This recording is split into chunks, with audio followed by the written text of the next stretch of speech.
Los complejos de unión son fundamentales para mantener la cohesión de muchos tejidos, principalmente los epitelios, el tejido muscular y el nervioso. Se clasifican según su forma, las moléculas de adhesión que lo componen, los elementos a los que se unen y su interacción con el citoesqueleto. La adhesión se realiza por medio de las denominadas proteínas de adhesión, las cuales se encuentran ancladas a la membrana plasmática. Las proteínas de adhesión, como las integrinas, que están presentes en gran concentración en la superficie celular, adhieren a la célula a la matriz extracelular o a otras células mediante uniones heterofílicas diversas. Las caderinas, que se encuentran en la superficie de las células epiteliales, se unen a una caderina del mismo tipo en la célula anexa. Esto se conoce como unión homofílica.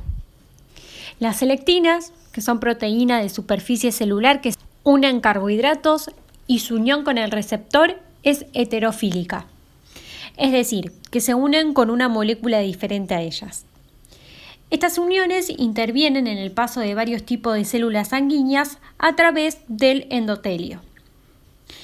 Y por último, las monoglobulinas, que incluyen a las células de adhesión intracelular, las moléculas de adhesión de las células vasculares, las moléculas de adhesión de las células nerviosas y otras moléculas presentes en el sistema nervioso. Los distintos tipos de uniones son uniones estrechas, uniones adherentes, desmosomas, hemidesmosomas y uniones gap o uniones comunicantes. Las uniones estrechas o sonula occludens se encuentran en diferentes tipos celulares, como en las partes apicales de los epitelios, en los endotelios del sistema nervioso, en los hepatocitos y en el tejido muscular cardíaco. Establecen uniones tan fuertes y estrechas entre las células contiguas que prácticamente no dejan espacios intercelular entre sus membranas plasmáticas. Actúan como barrera de difusión que regula el paso de iones y moléculas a través de la ruta paracelular. También participa en el mantenimiento de la polaridad celular, ya que impide el libre movimiento de los lípidos y de las proteínas a través de la membrana plasmática. Están formadas por más de 40 proteínas diferentes. Las moléculas transmembranales son las ocludinas, las claudinas y las proteínas SHAM. Las claudinas parecen ser la más importante en el establecimiento de la unión de adhesión y en estas uniones forman unos poros que dejan pasar ciertos iones por el espacio extracelular. Hay 20 tipos de claudinas, cada una de las cuales forma un poro extracelular distinto y así los epitelios pueden modificar la selectividad de su permeabilidad intercelular según el tipo de claudina que expresen. Las ocludinas no son estrictamente necesarias para la formación de la unión estrecha, pero sí para mantener la estabilidad y la función de barrera. Las proteínas SHAM forman conexiones intercelular, pero su función parece ser más importante en la estabilización de los complejos de unión. El dominio intracelular de estas moléculas interactúan con otras moléculas denominadas sonula occludens, las cuales forman un entramado que interacciona con los filamentos de actina del citoesqueleto y con otras proteínas que desencadenan cascada de señalización. Una observación interesante en algunos tipos celulares es que las uniones estrechas parecen depender de la presencia de uniones adherentes. Las uniones adherentes son los primeros complejos de unión que se forman durante el desarrollo de los epitelios, aparecen antes que las uniones estrechas, por lo que parecen actuar en procesos morfogenéticos durante el desarrollo embrionario.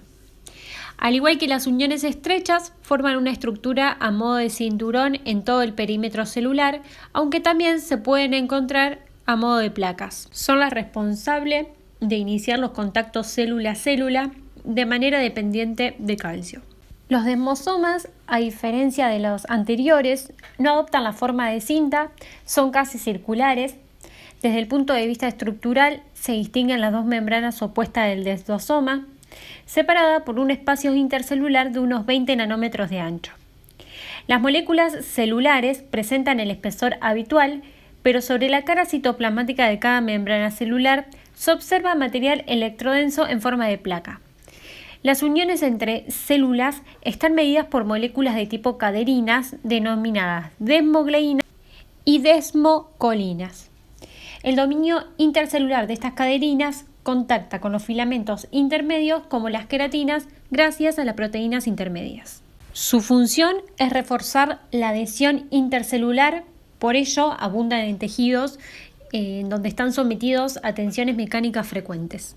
Los hemidesmosomas son uniones focales que unen células epiteliales a la matriz extracelular que forman la lámina basal. No obstante, tienen morfología similar a los desmosomas. La unión ocurre gracias a la familia de las proteínas llamadas integrinas.